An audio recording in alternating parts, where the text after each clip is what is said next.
Hey everyone, welcome to Stuie's Garage. Today we're talking about my 1965 Datsun 320 pickup. As you can see, it's in pretty good shape. My dad put a coat of primer on it a little while ago. We bought this truck back in I don't know, if I had to guess, maybe like 2012 or something, so we've had it a while. But he put that coat of primer right on it when we got it, so it's been holding up.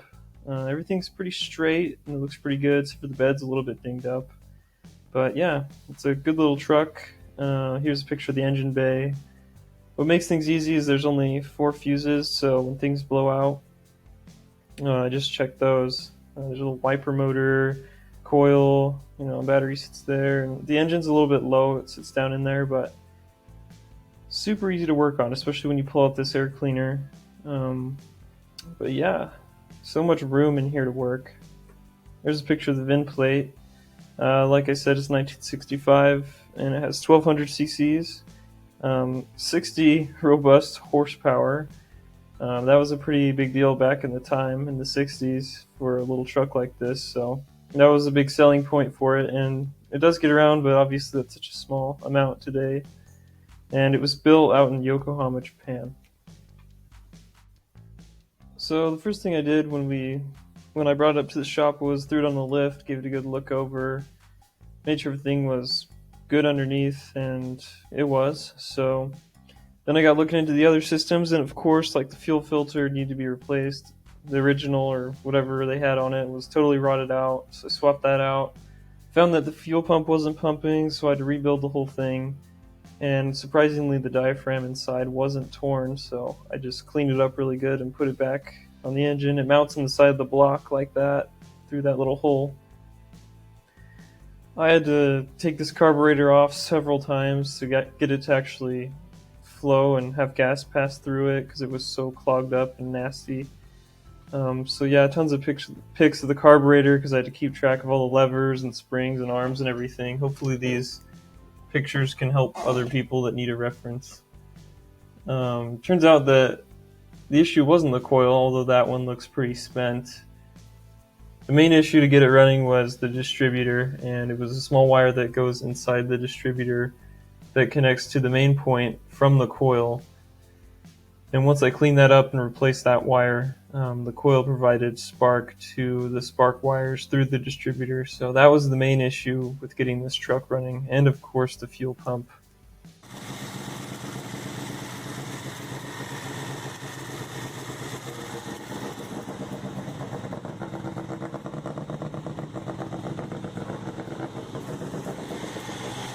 I got it!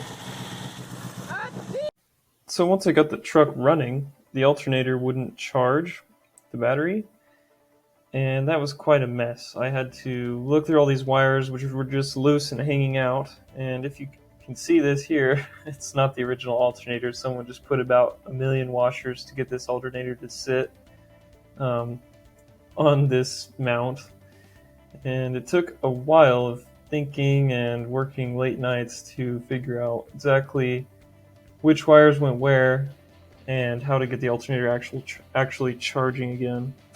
I was able to reference my parts truck. As you can see, the alternator here is hooked up a little bit differently, and it's a completely different alternator, so that's how I found out it wasn't the right one, along with all those washers supporting it. But yeah, it's always nice having a parts truck that you can compare things to. So I had to do a lot of rewiring there to get that alternator going, and even when I got it going, it overcharged the battery all the time, and it would make it corrode right on the terminal. So I don't have any pictures of it, but I had to rebuild a lot of the brake system. I had to take off these cylinders, one for the clutch, one for the brakes. I think the clutch was always good, never had any issues with that, but the brake cylinder was super rusted out, and I had to just take that off the parts truck, compare both, chose the better, and eventually got the brakes working, but not great. So every time I want to drive it, I have to re-bleed the brakes. So I don't drive it very much, and it's not very safe.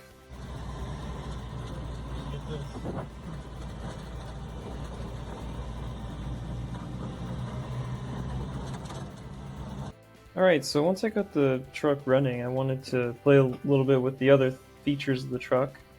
And one of the first things I did was I robbed that stereo from the parts truck. So this is a picture of the parts truck, and I really wanted my truck to have like an original looking stereo. So snagged that, brought it over to my truck, and popped it in. This is still a picture of the parts truck.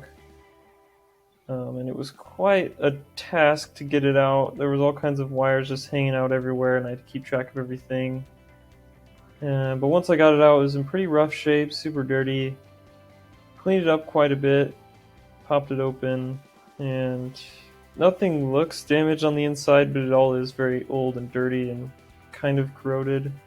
But it'll only click on, it won't make any sound when connected to a speaker. And I think it only has one speaker wire for an output.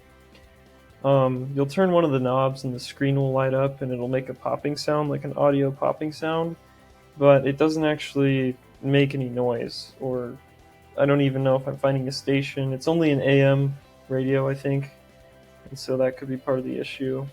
But I hooked it to an antenna, I hooked it to a speaker and power and everything, but it just wouldn't make any noise. Next thing I did was I worked on the headlights, and the main issue was when the floor switch.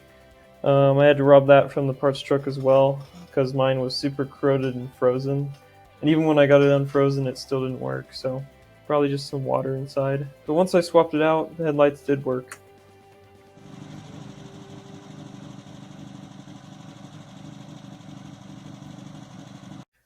The next thing I took a look at on the truck after the headlights was the HVAC, and surprisingly all the levers and everything worked. Even the blower motor worked too.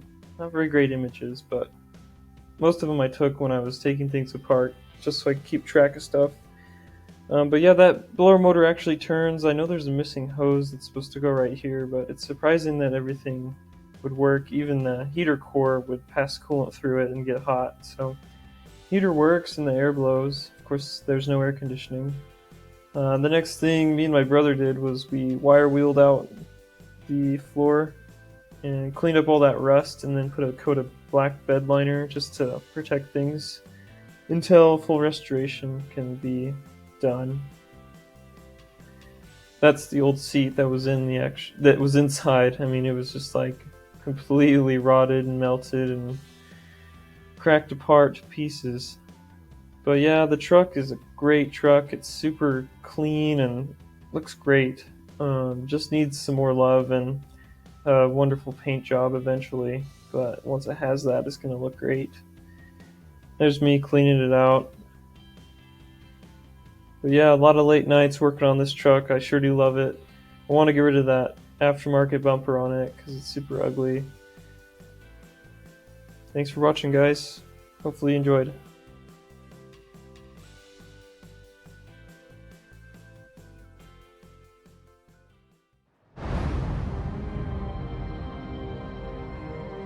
From the ashes a fire shall be woken, a light from the shadow shall spring. Renewed shall be blade that was broken.